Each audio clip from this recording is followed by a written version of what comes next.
ऐसा आइलैंड भी है जो हर 6 महीने में अपना देश बदल लेता है।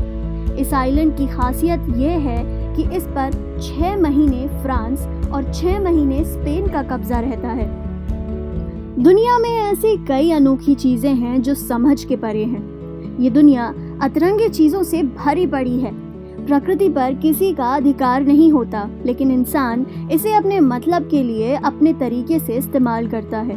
दुनिया भर में ऐसी कई जंग हो चुकी हैं जो अधिकार क्षेत्र को लेकर लड़ी गई है। दुनिया के हर एक देश का अपना एक अधिकार क्षेत्र होता है। बावजूद इसके कई देश ऐसे हैं जो 1 इंच जमीन के लिए भी युद्ध करने के लिए तैयार रहते हैं।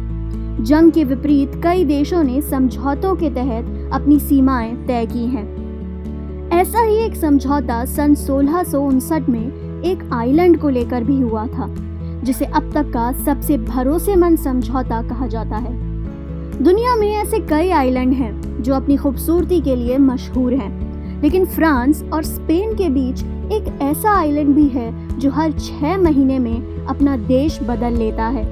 इस आइलैंड की खासियत ये है कि इस पर 6 महीने फ्रांस और 6 महीने स्पेन का कब्जा रहता है।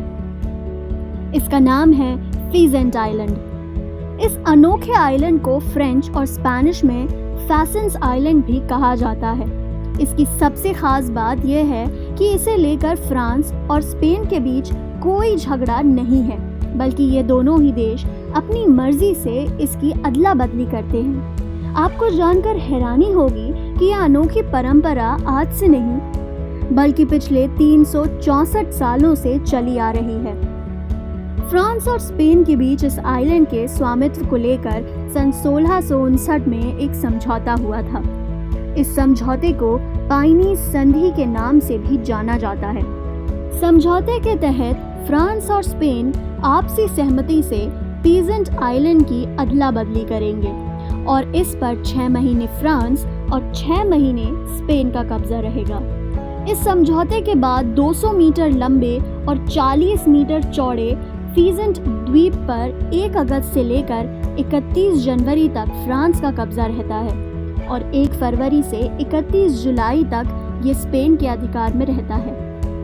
फिलहाल तो ये एक शांत द्वीप है, लेकिन एक वक्त था जब इसके लिए फ्रांस और स्पेन के बीच काफ़ी लड़ाई हुई थी।